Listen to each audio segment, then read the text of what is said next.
Voy a hablar de un tema que lo voy a titular La bienaventuranza del perdón. La bienaventuranza del perdón. Cuando uno es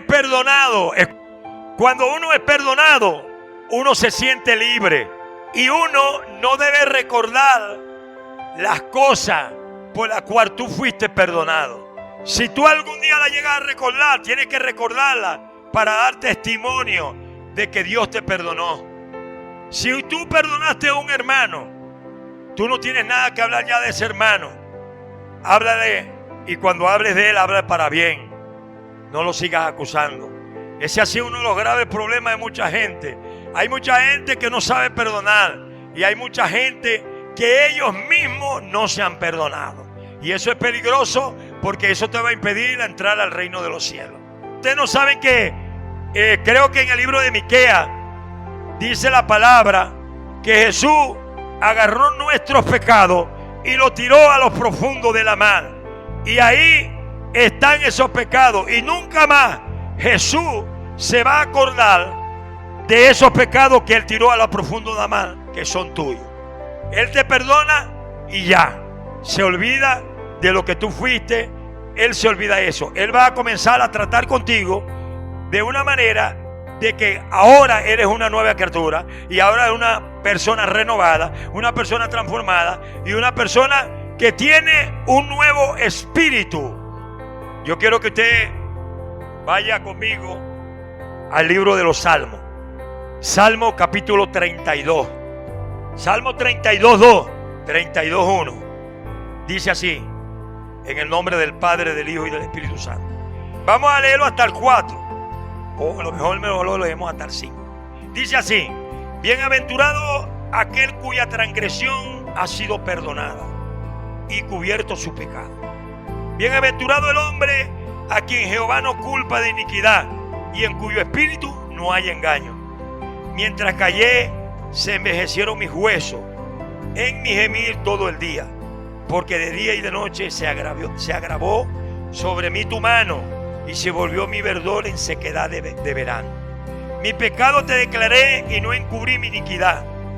Dije: confesaré mis transgresiones a Jehová, y tú perdonaste la maldad de mi pecado. Dele gracias al Señor por esa palabra. Dele gracias a Dios. Dile: Señor, háblame. Yo necesito que tú me hables, Señor. En el nombre de Jesús, háblame. Glorifícate, Señor. Obra en mi vida. Obra en mi vida. Obra en mi ser. Gracias te doy, Señor. Vamos a hablar de un hombre que dice la Escritura que el corazón de este hombre era como el corazón de Dios. Se asemejaba. Un hombre que fue escogido por Dios para gobernar al pueblo de Israel. Este hombre se llamó David. Si hacemos un pequeño recuento de la vida de David, recordemos que David era el hijo menor de Isaí. Él trabajaba como pastor de ovejas. Él era el que pastoreaba las ovejas de su padre, y era hermano de muchos hermanos, creo que de 5 o de 6, y era el menor de los hermanos. Los hermanos de él eran hombres de guerra, hombres que estaban cerca del rey Esaú, y él lo que hacía era que pastoreaba ovejas. Pero ustedes saben, muchos de los que han leído la historia, de que Esaú se rebeló contra Dios, y Dios le dijo a Samuel que Saúl ya había sido desechado por él, y que él iba a escoger a un rey para que gobernara a su pueblo, y que lo iba a escoger de la descendencia de Isaí. Cuando Dios le dio esta palabra a Samuel, Samuel se entristeció, porque Samuel amaba mucho a Saúl. Pero no podemos revocar la palabra de Jehová, porque la palabra de Dios está siempre por encima de la palabra de todos los hombres. Y Samuel hizo lo que Dios le había encomendado. En una oportunidad, él se fue a Belén, y allá él comenzó a llamar a los hijos de Isaí para ungirlo como rey, y lo llamó del mayor hasta el menor. Cuando llegó al penúltimo, que supuestamente pensaba que era el último, Dios le dijo: no, ninguno de ellos escogí yo para rey. Falta uno. Y Isaí, como veía que su hijo era un niño apenas, un adolescente de 16, 17 años, no lo tomaba en cuenta. Y Samuel le dijo, falta uno. Hicieron llamar a David, que estaba pastoreando. Cuando David llegó, que se presentó delante de Samuel, Dios le dijo, él es. Fue el rey que Dios escogió. Dios no escogió otro rey en esta tierra. Sin embargo, cuando David fue rey de Israel, David pecó delante de los ojos de Dios. Un hombre que tenía muchas posesiones, tenía mucho, bueno, imagínense, era el rey de Israel, lo tenía todo. Pero dice la Escritura que su mente estaba ociosa, su mente divagaba y se paseaba por los terrados. ¿Qué es para usted una persona ociosa? Dice la Biblia que David tenía el corazón como el corazón de Dios. O sea, que quiere decir que David tiene un corazón más limpio que el de ustedes. ¿Será? ¿O ustedes lo tienen más limpio que el de David? Ahora, ¿por qué pasa eso? Porque David se había olvidado de Jehová. Por eso él estaba ocioso. Cuando tú no vienes a la iglesia y dura una semana sin venir, tu mente está ociosa. Y usted me va a decir, pastor, entonces, porque yo no vengo a la iglesia, yo estoy ocioso. No, es que estás ocioso, me vas a perdonar, pero está a punto de pecar. ¿Por qué, hermano? Bíblicamente, no lo voy a hablar por hablar, bíblicamente, cuando nosotros nos congregamos y estamos en la iglesia, tenemos una comunión íntima con Dios. Aunque usted lo va a ver de una forma diferente, porque usted dice que la intimidad se logra en la casa, ¿es verdad? Yo no digo lo contrario, pero si tú no vienes a la iglesia, tú estás haciendo todo lo contrario, porque la Biblia dice, y no dejándote de congregar como tú tienes por costumbre. Hebreos 10:25, lo dice la Biblia, no lo digo yo. David decía una cosa, he demandado de Jehová y esta buscaré, que esté todos los días en la casa de Jehová para contemplar su hermosura. Tú eres la hermosura de Jehová.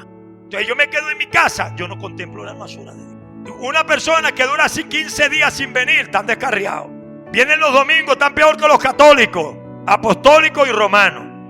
Yo me voy de esa iglesia, porque yo en esa iglesia todo el tiempo me dicen que no me congrego. Yo me voy de esa iglesia y me voy para la que está más cerca de mi casa, porque ahí dicen que si te vas para otro lado tampoco te vas a congregar. ¿Por qué? Porque ya eso no es la iglesia, es tu corazón que está ocioso. Tú no ves que hay un testimonio de una señora que ella no se congregaba porque vivía lejos de su casa. Y ella compró una casa al lado de la iglesia. Y dijo, ¿para qué me voy a congregar ahora si yo oigo el culto de acá al lado de mi casa? ¡Qué bárbara! Así son mucha gente. No me congrego porque no tengo pasaje, mentiroso. No te congregas porque no te da la gana. No me congrego porque tengo niños que atender, mentirosa. Yo también tuve niñas y me congrego. No me congrego por el trabajo, mentiroso. El trabajo no te va a impedir, porque si te vas a las 5 de la mañana para tu trabajo y llegas a las 3 de la tarde, no te impide que te congregues. Eres tú, mentiroso. O sea que nos convertimos en mentirosos. Mira esto, aprende esto. La ociosidad pare pecado. David tenía el corazón como el corazón de Dios y estaba ocioso. David no tenía necesidad de tomar a la mujer de Uría el Eteo como mujer, porque David tenía doncella, mujeres más hermosas que Betsabé. David no tenía necesidad de adulterar ni de fornicar con esa mujer, porque David tenía mujeres, tenía Abisail, tenía Mical y tenía la que él le diera la gana. Él no tenía necesidad de quitarle la mujer a Uría el Eteo. Pero ¿sabe por qué lo hizo? Porque estaba ocioso. Cuando tú estás en tu casa, estás todos los días en tu casa y no vienes al culto, estás ocioso. Y el diablo te habla en la mente. Y la persona ociosa peca, miente. La persona ociosa miente, procrea odio en el corazón. Yo vengo hasta 2 veces al día a la iglesia. Ay, sí, porque usted tiene carro, y cuando no tenía carro no venía igual. A veces no tengo carro y me vengo en el autobús. ¿Cuántos alaban a Dios? ¿Cuántos adoran a Dios? Hay pecado en tu vida. Si yo me pongo a descifrarlo hoy en día, cada pecado, yo estoy seguro que muchos de ustedes están en la lista. Cuidado si no todos. Hay pecado de orgullo, Hay gente que no se congrega porque son orgullosos. ¿Sabía usted eso? Son orgullosos y hacen las cosas a propósito, como si ellos me estuvieran perjudicando a mí. Sí, porque como yo no vengo para la iglesia no va a venir gente. El Señor, escuche esto, el Señor nos ama a nosotros. El Señor nos ama con un amor eterno. No como el amor eterno ese que decía Juan Gabriel. No. El único amor eterno es el del Señor. El Señor nos ama. Tiene cuidado de nosotros. El Señor no quiere que perezcamos. Por eso es que Él nos habla la verdad. Eso es así, hermano. Vienen a la iglesia cuando les da la gana. Son domingueros.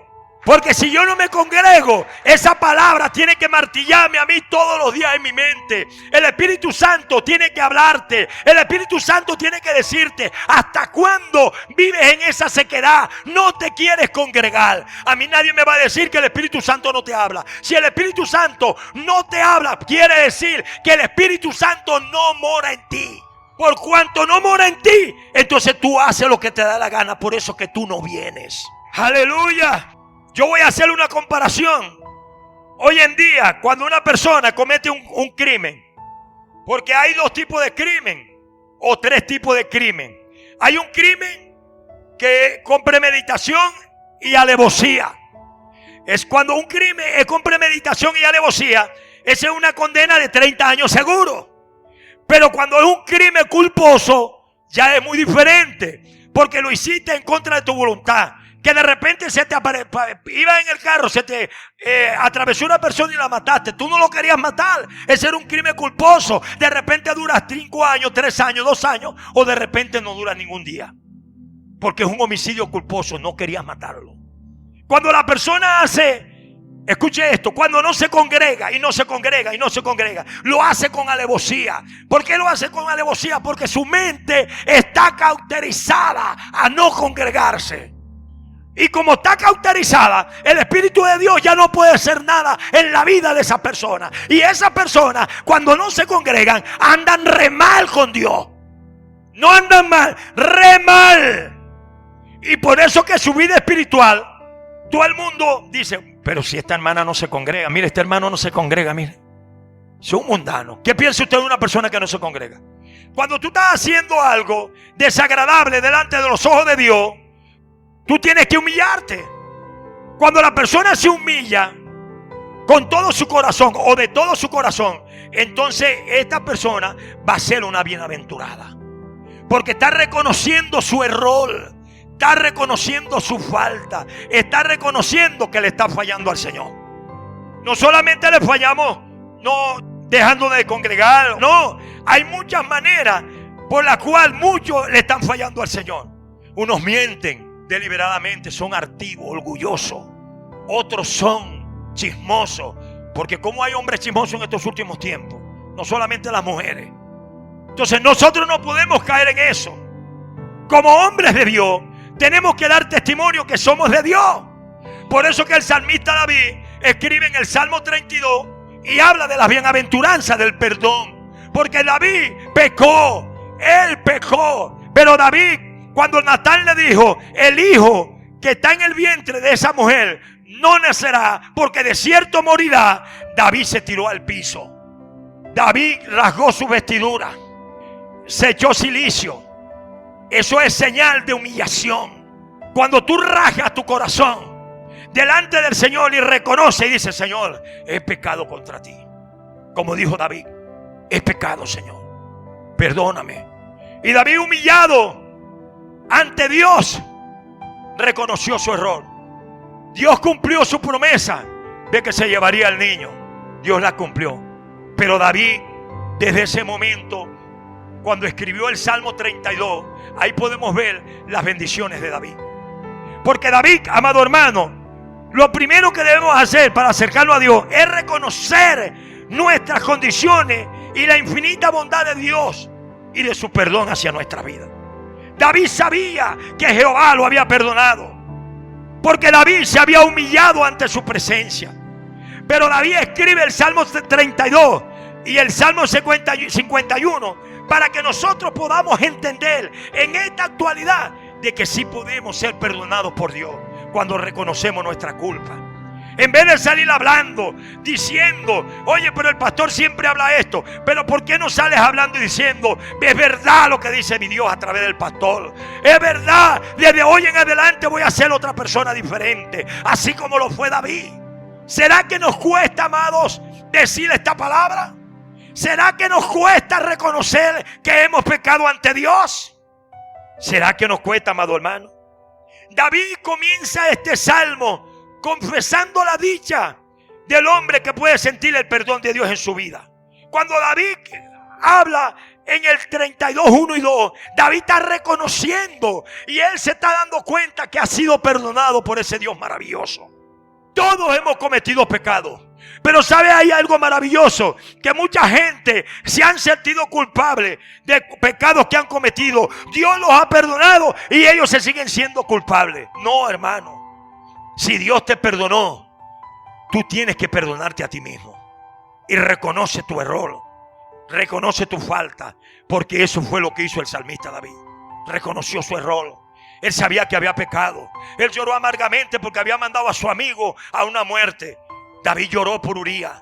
David lloró, amados hermanos, y reconoció su falta, reconoció su error. En el Salmo 3:4 dice que David prefirió confesar el pecado que callarlo. Hay mucha gente que duran años con un pecado, amado hermano. Escucha esto, años y años. Y hay muchos que Dios le da la oportunidad. Dios le da la oportunidad, pero hay otros que no. Hay unos que Dios le da oportunidad para que se arrepientan y hay otros que no, porque no quieren reconocer. Yo en estos días estaba dando clase y llegó un hermano a pedirme perdón. Imagínense ustedes, tenía aproximadamente como 10 a 12 años con algo metido en su corazón y vino para acá a pedirme perdón y lloró, hermano. Lloró y yo le dije, yo no me acordaba, le dije a él, de eso. Y le pregunté, ¿por qué te voy a perdonar? Y me dijo, por esto y por esto. Yo le dije, ya yo te perdoné hace años. Ni me acordaba yo de eso. Yo no me acordaba. Pero él tenía en su conciencia, la tenía perturbada. Él me dijo, si yo no vengo a pedirte perdón, yo me pierdo. El Señor me decía, anda y pídele perdón a mi siervo. Ve. Y me dijo, había venido en varias oportunidades y no lo había conseguido. Hasta que hoy lo conseguí. Ese hombre lloró, varón. Lloró abrazado conmigo. Y se fue libre y en bendiciones. Que Dios te bendiga y te guarde. Y que sigas echando para adelante. Puedo volver las veces que tú quieras, le dije. Esta es tu casa. ¿Se dan cuenta, amados hermanos? ¿Por qué tener tanto tiempo y durar tanto tiempo con odio en el corazón? Aquí hay gente que tú no le puedes decir nada y se procrean odio en el corazón. Yo en estos días le decía a mi esposa que aquí hay personas que tienen odio en el corazón hacia mí. Y yo lo que hago es amarlo. Personas que sienten odio en el corazón hacia mí. Y yo lo que hago es cuidarlo. Lo que hago es prepararlo para que lleguen al reino de los cielos. Ahora, una persona que esté en esas condiciones jamás va a ver el cielo. Inocente estaba yo de lo que ese hombre estaba viviendo. Estaba inocente. Y él vino a pedirme perdón. Como muchos que se han ido, la confesión sincera produce gozo y una sensación de paz interna al liberarse de la culpa por la carga del pecado. Y eso es verdad. Ese hombre se fue libre, llorando pero gozoso. ¿Por qué? Porque se sintió libre cuando confesó su pecado, cuando confesó su culpa. La Biblia le dice en Proverbios que el que confiesa su pecado y se aparta alcanza misericordia. Nosotros no podemos vivir un evangelio como nosotros queramos, no. Tenemos que vivir un evangelio santo. ¿Sabe por qué? Porque el Señor es santo 3 veces. Y cuando Cristo vino, Él nos enseñó eso, a vivir en paz, a vivir en santidad. Y nosotros seguimos el patrón que Cristo nos dejó. Tenemos que seguir ese patrón, amado hermano, y despojarnos de todo lo que nos asedia, despojarnos de todo lo que nos impide a entrar al reino de los cielos. Hoy es el día de liberación para tu vida. Hoy es el día de gozo para tu corazón. Hoy es el día de paz para tu corazón. Porque hoy es el día de la reconciliación tuya con ese Dios maravilloso, con ese Dios precioso. Alabado sea Dios. Dios está atento al clamor de los hombres justos, en un lazo determinado por Él mismo. Vamos a leer el versículo 6. Dice así: por esto orará a ti todo santo en el tiempo en que pueda ser hallado. Ciertamente en la inundación de muchas aguas no llegarán hasta Él. Tenemos que buscar a Dios mientras pueda ser hallado. ¿Cómo tenemos que buscarlo? De corazón, amado hermano. Vivir para Él. Ya es el tiempo de que nosotros vivamos para Él. A veces pensamos que por venir a la iglesia vamos a ser salvos. A veces pensamos que porque hacemos una cosa buena vamos a ser salvos. No, amado hermano. Vamos a ser salvos porque reconocemos nuestras iniquidades, porque le hemos pedido perdón a Dios. Vamos a ser salvos porque hemos creído en Él. Y vamos a ser salvos porque vamos a hacer lo que Él nos encomienda a través de su escritura, a través de su palabra. Por eso vamos a ser salvos. No se nos debe olvidar eso. Tenemos que vivir en santidad. Amén, hermano. Y habrá un día determinado por Dios para los que todos que ahora existe, y para que su gracia esté hoy expandida en toda la humanidad. Por la gracia de Él estamos aquí. Por su gracia somos salvos, por medio de Jesucristo y la sangre del Cordero. La palabra de Dios impide que la creación sea destruida. Satanás ha querido destruir a toda la humanidad. Satanás ha querido acabar con toda la humanidad. Pero Él no va a poder hacerlo. ¿Sabe por qué, amados hermanos? Porque mientras Cristo y su iglesia esté aquí y Cristo esté en el milenio, Satanás no puede acabar con la humanidad. Él no va a acabar con la humanidad. ¿Por qué? Porque la humanidad fue creada por Dios. Y como Él también fue creado por nuestro Dios, Él no puede acabar con la humanidad. Nosotros mismos acabamos con nuestra propia vida. Porque el pecado que nos asedia, y voluntariamente cuando nosotros pecamos, Él es el que nos hace a nosotros destruirnos por nosotros mismos. Pero nadie puede acabar con la creación de Dios, porque Él cuidará de todas las personas acá en esta tierra. Vamos a leer Segunda de Pedro capítulo 3 verso 7. Y aquí estamos concluyendo. Segunda de Pedro 3, 7. Que existe ahora estarán reservados por la misma palabra. O sea, los cielos y la tierra estarán cuidadas por la misma palabra. ¿Sabe quién es la palabra? Estarán cuidados por el mismo Cristo. Cristo nos estará cuidando. El fuego en el día del juicio y la perdición de los hombres impíos. Esto sí va a acontecer. Dios acabará con los impíos. ¿Y cuándo va a ser eso? En la guerra de Gog y Magog. El fuego descenderá del cielo y acabará con todos los impíos. Por eso que nosotros tenemos que tener cuidado cada día y darle gracias al Señor por esta palabra que nos cuida. Hoy es el día de reconciliación. Hoy es el día de que tú puedas aceptar a Cristo en tu vida, en tu corazón. Que no te vayas de este lugar sin Cristo.